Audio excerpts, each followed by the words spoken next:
Pengertian penelitian kualitatif. Penelitian kualitatif merupakan salah satu metode penelitian yang bersifat deskriptif dan cenderung mencari sebuah makna dari data hasil sebuah penelitian. Jadi, metode ini biasanya digunakan seseorang ketika akan meneliti terkait dengan masalah sosial dan budaya. Menurut Sugiono, metode penelitian kualitatif sering disebut metode penelitian naturalistik karena penelitiannya dilakukan pada kondisi yang masih alamiah atau natural setting. Ada 5 pendekatan dalam penelitian kualitatif. Yang pertama studi kasus, yang kedua etnografi, ketiga fenomenologi, yang keempat ground theory, dan yang kelima historis. Saya Safira Raudadanasa akan menjelaskan pendekatan penelitian kualitatif yang pertama, yaitu studi kasus. Yang pertama, pengertian menurut Yamin. Metode studi kasus merupakan metode tentang suatu pengamatan tentang keadaan kelompok, masyarakat setempat, lembaga-lembaga, ataupun individu. Jadi singkatnya, metode studi kasus adalah suatu desain pembelajaran berbasis tingkat satuan pendidikan. Metode ini berbentuk penjelasan tentang masalah, kejadian, atau situasi tertentu. Yang kedua, menurut Mujiono Harjo, menyimpulkan bahwa studi kasus ialah suatu serangkaian kegiatan ilmiah yang dilakukan secara intensif, terinci, dan mendalam tentang suatu program, peristiwa, dan aktivitas baik pada tingkat perorangan, sekelompok orang, lembaga, ataupun organisasi untuk memperoleh pengetahuan mendalam tentang peristiwa tersebut. Yang ketiga, menurut Merriam dan Tisdale, mendefinisikan studi kasus sebagai deskripsi dan analisis mendalam dari bounded system. Jadi merupakan sebuah sistem yang tidak bisa terlepas dari satu kasus dengan kasus lain, karena dalam studi kasus memunculkan adanya bagian-bagian sistem yang bekerja secara terintegratif dan berpola dengan yang lain. Jadi bisa kita simpulkan studi kasus adalah suatu rangkaian kegiatan ilmiah yang dilakukan secara intensif, terinci dan mendalam tentang suatu program, peristiwa dan aktivitas baik pada tingkat perorangan, sekelompok orang, lembaga ataupun organisasi untuk memperoleh pengetahuan mendalam tentang suatu peristiwa. Selanjutnya, ciri-ciri penelitian kualitatif yang baik. Yang pertama, menyangkut sesuatu yang luar biasa. Jadi yang berkaitan dengan kepentingan umum atau bahkan dengan kepentingan nasional. Yang kedua, batas-batasnya dapat ditentukan dengan jelas. Kelengkapan ini juga ditunjukkan oleh kedalaman dan keluasan data yang digali oleh peneliti dan kasusnya mampu diselesaikan oleh penelitinya dengan baik dan tepat meskipun ditemui banyak keterbatasan. Yang ketiga, mampu mengantisipasi berbagai alternatif jawaban dari sudut pandang yang berbeda-beda. Yang keempat, studi kasus mampu menunjukkan bukti-bukti yang paling penting saja, baik yang mendukung pandangan peneliti maupun yang tidak berdasarkan prinsip selektivitas. Dan yang kelima, ditulis dengan gaya yang menarik, sehingga mampu terkomunikasi atau tersampaikan maksud si penulis kepada pembaca. Selanjutnya, tujuan penelitian studi kasus. Yang pertama, menurut Yin, menyatakan bahwa tujuan penggunaan penelitian studi kasus adalah tidak sekedar untuk menjelaskan seperti apa objek yang diteliti, tetapi untuk menjelaskan bagaimana keberadaan dan mengapa kasus tersebut dapat terjadi. Yang kedua, Stake menyatakan bahwa penelitian studi kasus bertujuan untuk mengungkapkan kekhasan atau keunikan karakteristik yang terdapat di dalam kasus yang diteliti. Yang ketiga, menurut Dudley, menyatakan bahwa penelitian studi kasus merupakan metode penelitian yang mampu membawa pemahaman tentang isu yang kompleks dan dapat memperkuat pemahaman tentang pengetahuan yang telah diketahui sebelumnya. Dan yang keempat, menurut Lincoln dan Kuba, penelitian studi kasus adalah penelitian yang berupaya untuk mengungkapkan berbagai pelajaran yang berharga atau best learning practice yang diperoleh dari pemahaman terhadap kasus yang diteliti. Berikut ini contoh penelitian menggunakan metode kualitatif dengan pendekatan studi kasus dengan judul Studi Kasus Kematangan Sosial pada Siswa Homeschooling yang dilakukan oleh Lisa dan Ika pada tahun 2017. Penelitian ini bertujuan untuk menggambarkan kematangan sosial pada remaja yang sedang menjalani homeschooling. Penelitian ini menggunakan metode kualitatif dengan pendekatan studi kasus, dikarenakan penelitian studi kasus dapat memfokuskan eksplorasi karena sistem terbatas atau bounded system atas suatu kasus, ataupun pada sebagian kasus secara terperinci dengan penggalian data secara mendalam. Beragam informasi yang kaya akan konteks dilakukan untuk penggalian data. Penelitian ini bertujuan untuk menggambarkan kematangan sosial pada remaja yang sedang menjalani homeschooling. Penelitian ini menggunakan metode kualitatif dengan pendekatan studi kasus, karena untuk melihat kematangan sosial pada partisipan, self-direction, dan kemandirian dalam belajar. Demikian penelitian menggunakan metode kualitatif dengan pendekatan studi kasus dari saya. Terima kasih.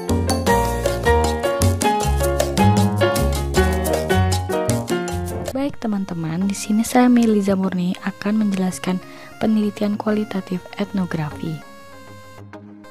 Jadi, apa sih itu etnografi? Mari kita simak bersama-sama.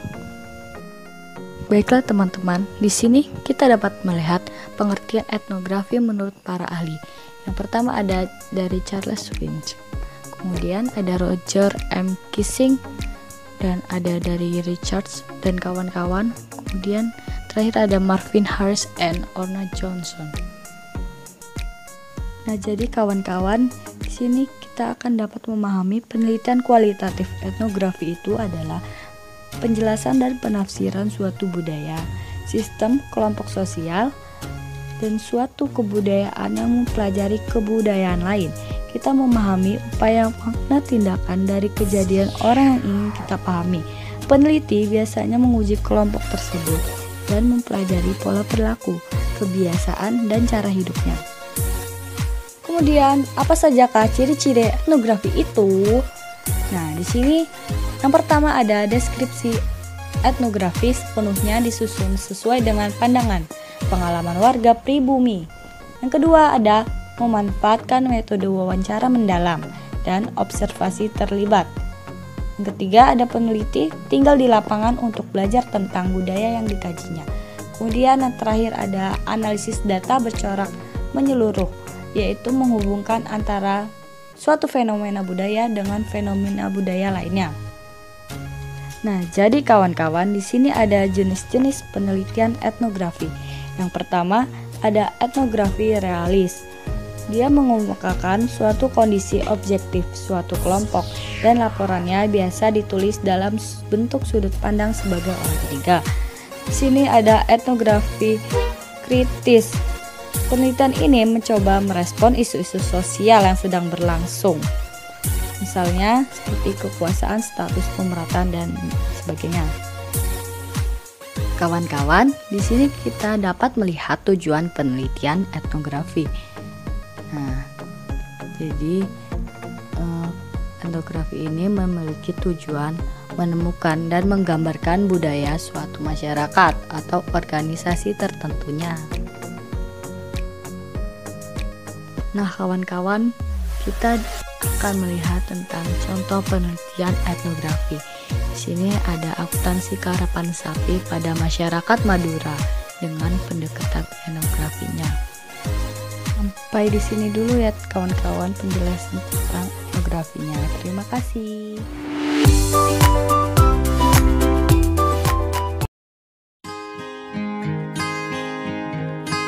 Assalamualaikum warahmatullahi wabarakatuh.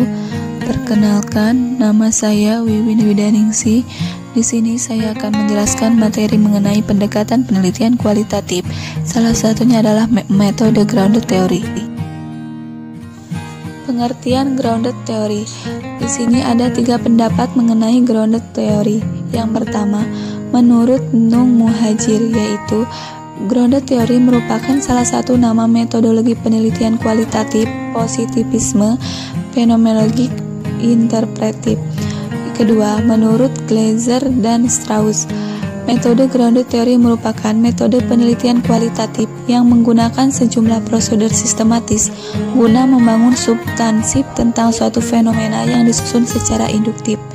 Sedangkan menurut Strauss dan Corbin, metode grounded theory adalah teori yang diperoleh dari hasil pemikiran induktif dalam suatu penelitian tentang fenomena yang ada.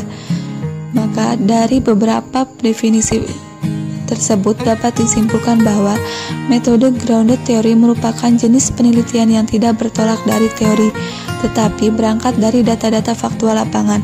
Data-data tersebut diproses menjadi teori berdasarkan metode berpikir deduktif. Penelitian grounded dari dunia empiris, bukan dari hal yang konseptual dan abstrak, karena pemikiran grounded menekankan pada lahirnya teori berdasarkan data empiris dan sosial. Selanjutnya yaitu ciri-ciri penelitian grounded theory. Yang pertama, data dibangun dari suatu fenomena, bukan hasil pengembangan teori yang sudah ada. Kedua, penyusunan teori secara induktif, bukan deduktif. Ketiga, memiliki kepekaan teoritik. Keempat, memiliki kedalaman pengetahuan akan teoritik. Kemudian, tujuan penelitian grounded theory. Tujuan utama dari grounded theory adalah untuk memperluas penjelasan tentang fenomena dengan mengidentifikasi elemen kunci dari fenomena itu, dan kemudian mengategorikan hubungan dari elemen-elemen dengan konteks dan proses percobaan. Dengan kata lain, tujuannya adalah untuk pergi dari umum ke khusus tanpa mengabaikan apa yang membuat subjek studi yang unik.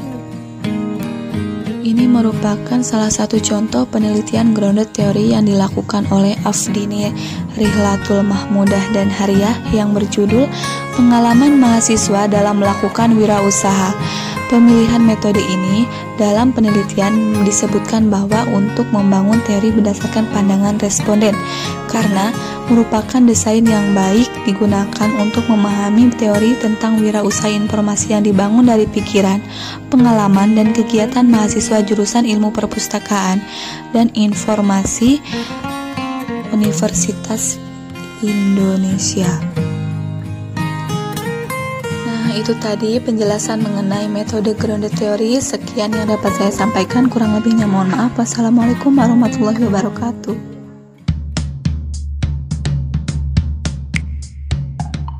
Assalamualaikum warahmatullahi wabarakatuh. Baik, saya di sini Muhammad Farhan akan mencoba menjelaskan mengenai pendekatan penelitian kualitatif historis. Pengertian penelitian historis adalah suatu metode penelitian yang meneliti sesuatu yang terjadi di masa lampau. Dalam penerapannya, metode ini dapat dilakukan dengan suatu bentuk studi yang bersifat komparatif historis, yuridis, dan bibliografik.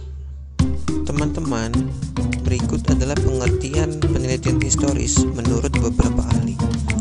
Menurut Jack R. Frankel dan Norman E. Wallen, penelitian historis adalah penelitian yang secara eksklusif memfokuskan kepada masa lalu. Berikutnya, menurut Donald Ari dan kawan-kawan, menyatakan bahwa penelitian historis adalah untuk menetapkan fakta dan mencapai simpulan mengenai hal-hal yang telah lalu, yang dilakukan dengan sistematis dan objektif oleh ahli sejarah dalam mencari, mengevaluasi, dan menafsirkan bukti-bukti untuk mempelajari masalah baru tersebut. Teman-teman, berikut ciri-ciri penelitian historis. Yang pertama, adanya proses pengkajian peristiwa atau kejadian masa lalu yang berorientasi pada masa lalu. Yang kedua, usaha dilakukan secara sistematif dan objektif. Yang ketiga, merupakan serentetan gambaran masa lalu yang integratif antar manusia, peristiwa, ruang, dan waktu. Lalu yang keempat, dilakukan secara interaktif dengan gagasan, gerakan, atau intuisi yang hidup pada zamannya, atau tidak dapat dilakukan secara parsial. Teman-teman, berikut tujuan penelitian historis. Jack R. Frankel dan Norman E. Wallen menyatakan bahwa para peneliti pendidikan sejarah melakukan penelitian sejarah dengan tujuan untuk: pertama, membuat orang menyadari apa yang terjadi pada masa lalu, sehingga mereka mungkin mempelajari dari kegagalan dan keberhasilan masa lampau. Yang kedua, mempelajari bagaimana sesuatu telah dilakukan pada masa lalu, untuk melihat jika mereka dapat mengaplikasikannya pada masa sekarang. Yang ketiga, membantu memprediksi sesuatu yang akan terjadi pada masa mendatang. Dan yang keempat, memahami praktik dan politik pendidikan sekarang secara lebih lengkap. Teman-teman, berikut ini contoh penelitian dengan pendekatan historis dengan judul Pembinaan Kesadaran Belajar Matematika pada Siswa SMA 6 Padang Sidimpuan. Penelitian ini bertujuan untuk menggambarkan kesadaran belajar matematika pada siswa SMA 6 Padang Sidimpuan. Penelitian ini menggunakan metode kualitatif dengan pendekatan historis, dikarenakan metode ini bersifat sistematis dan objektif, dan dilakukan dengan secara interaktif dengan gagasan, gerakan, dan intuisi yang hidup pada zamannya. Terima kasih.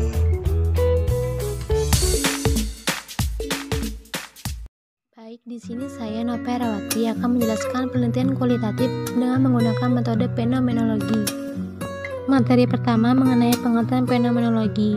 Yang pertama, menurut Husserl, Fenomenologi diartikan sebagai sebuah studi yang berupaya untuk menganalisis secara deskriptif dan introspektif tentang segala bentuk kesadaran manusia dan pengalamannya, baik dalam aspek indrawi, konseptual, moral, estetis, dan religius.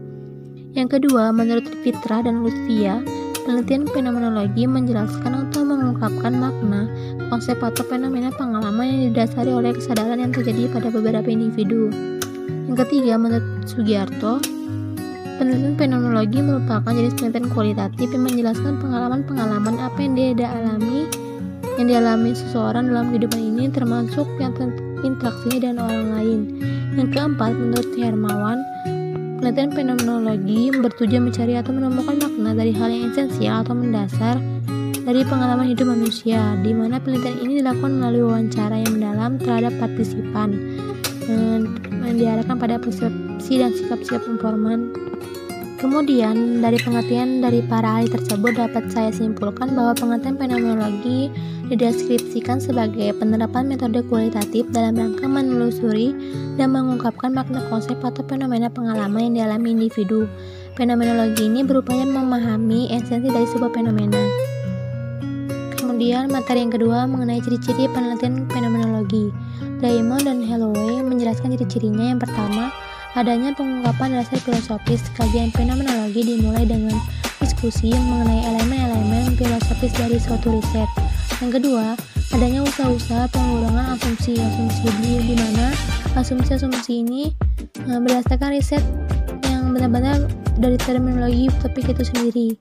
Yang ketiga, adanya fenomena utama sebagai fokus penelitian. Yang keempat, adanya analisis data secara sistematis. Kemudian materi ketiga tentang tujuan penelitian fenomenologi. Yang pertama, menurut Sudarwan Daniel Bandarwis, penelitian fenomenologi ini bertujuan menjelaskan pengalaman apa yang dialami oleh orang lain. Yang kedua, menurut Orleans dalam buku Muhammad Farid dan Muhammad Adib, tujuan fenomenologi adalah untuk menteorikan masalah sosiologi yang substansial dan untuk meningkatkan kecukupan metode penelitian sosiologis.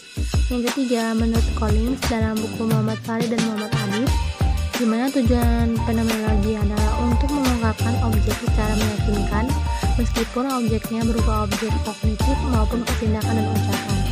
Yang keempat, menurut Semiawan dan Seraco, penelitian fenomenologi ini bertujuan untuk mencari hakikat atau esensi dari pengalaman. Sasarannya adalah untuk memahami pengalaman sebagaimana disadari dalam metode penelitian kualitatif dengan metode fenomenologi.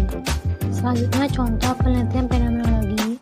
Judulnya adalah mengungkap pemahaman tentang akuntansi dari kecerdasan emosional, spiritual, dan sosial mahasiswa. Ditulis oleh Anissa Sekarmonia, terdapat dalam jurnal akuntansi multi paradigma, volume 3 nomor 3, halaman 334-501, Malang, Desember 2012. Penelitian ini bertujuan untuk mengkaji pemahaman mahasiswa atas akuntansi berdasarkan kecerdasan lainnya. Temuan ini mengindikasikan bahwa mahasiswa memahami akuntansi dari berbagai kecerdasan yang diakibatkan oleh berbagai karakter, baik karakter pendidik maupun mahasiswa, serta sistem yang sudah mengakar pada pendidikan akuntansi.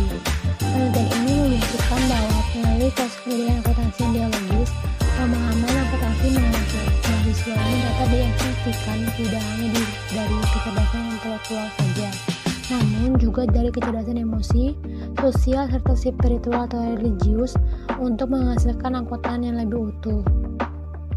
Dan demikian materi yang telah saya sampaikan mengenai penelitian kualitatif dengan menggunakan metode fenomenologi.